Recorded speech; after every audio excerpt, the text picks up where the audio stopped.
সর্বপ্রথম আল্লাহ তাআলা সাইয়্যিদুল কাউনাইন সাইয়্যিদুল আম্বিয়া মুহাম্মদ আরবি সাল্লাল্লাহু আলাইহি ওয়াসাল্লামের রূহ মুবারক আল্লাহ সৃষ্টি করেছেন।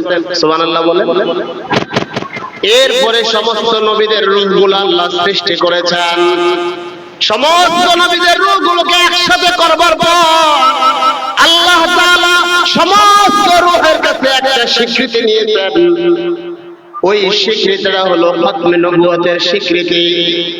সমস্ত নবীদের রূহগুলো স্বীকৃতি দিয়েছে আল্লাহর পয়গম্বরের পরে কিয়ামত পর্যন্ত আর কোন নবী আর রাসূল আল্লাহ সৃষ্টি করবেন না, পাঠাবেন না। সমস্ত নবীরা এই স্বীকৃতিটা দেওয়ার পরে আল্লাহ ওনাদেরকে নবুয়ত আর রিসালাত দান করেছেন। আল্লাহু আকবার।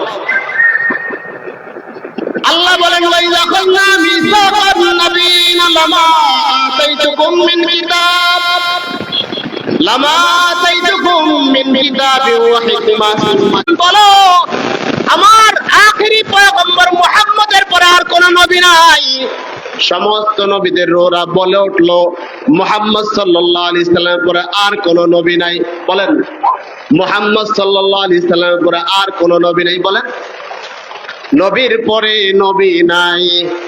কথা কানা, নবীর পরে নবী নাই, নবীর পরে নবী নাই। এই কথাটা আমরা বলছি এমন নয়।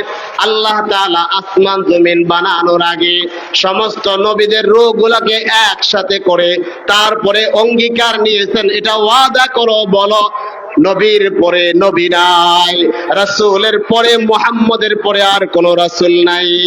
আল্লাহু আকবার বলেন জোরে করে। রাসূলের পরে আর কোন রাসূল নাই, নবীর পরে আর কোন নবী নাই। সুতরাং কিয়ামতের আগ পর্যন্ত আল্লাহ রাসূলের কথা অনুযায়ী 30 জন মিথ্যা নবুয়তের দাবি করবে। যেই করবে সে নবী না ভণ্ড। আওয়াজ করে কয় না, নবী না ভণ্ড, ভণ্ড ভণ্ড। কথা কন, ভণ্ড। সে নবী হতে পারে না। আল্লাহ তাআলা অঙ্গীকার নিছেন সমস্ত নবীদের রূহ থেকে। অঙ্গীকার দিবা নবুয়ত পাইবা, অঙ্গীকার দিবা রিসালাত পাইবা।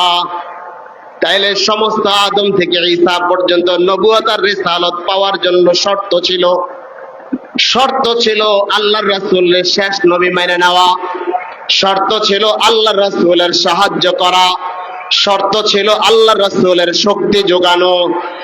এমন কোন পয়গম্বর অতীত হয় নাই যেই নবীরা তার উম্মতকে আখেরি পয়গম্বরের কথা বইলা যায় নাই। তাওরাত বলেন, জাবুর বলেন, ইনজিল বলেন, যেই কিতাবের মধ্যে আল্লাহর রাসূল শেষ নবীর কথা স্বীকৃতি নাই।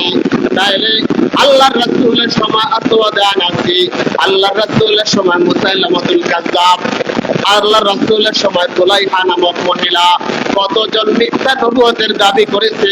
আল্লাহর রাসূল মাইনা নেয় নাই, বরং তাদেরকে দমন করার জন্য সাহাবায়ে কেরামদেরকে যুদ্ধের জন্য কাফেলা পাঠাইছে। ফিতনা নির্মূল করো, খতমে নবুয়তের উপরে আযাব দেই দিবে। এই ফিতনা নির্মূল করবা, এটা মিছিল দেয়া হয় না, মিটিং দেয়া হয় না, সমাবেশ দেয়া হয় না, এটা যুদ্ধের মাধ্যমে দমন করতে হয় মুসলমান। আওয়াজ করে বলেন ঠিক কিনা?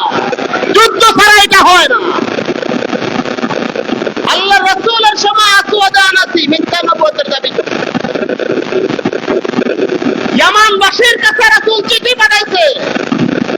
চিঠির প্রথম কথা হলো, এই ইয়ামানবাসীরা, ইসলামের উপরে দৃঢ় থাকো, মজবুত থাকো, আসওয়াদ আনাসির ফিতনায় জর্জরিত হয় না, ঈমান বিক্রি করে দিও না। আজ আরিফাল কোম্পানিতে চাকরি করলে, প্রাণ কোম্পানিতে চাকরি করলে, ওনাদের জবান দিয়ে, মুসলমানের জবান দিয়ে কাদিয়ানীর বিরুদ্ধে কথা বের হয় না। আওয়াজ করে বলে ঠিক কিনা? কথা বের হয় না। এ মুসলমান,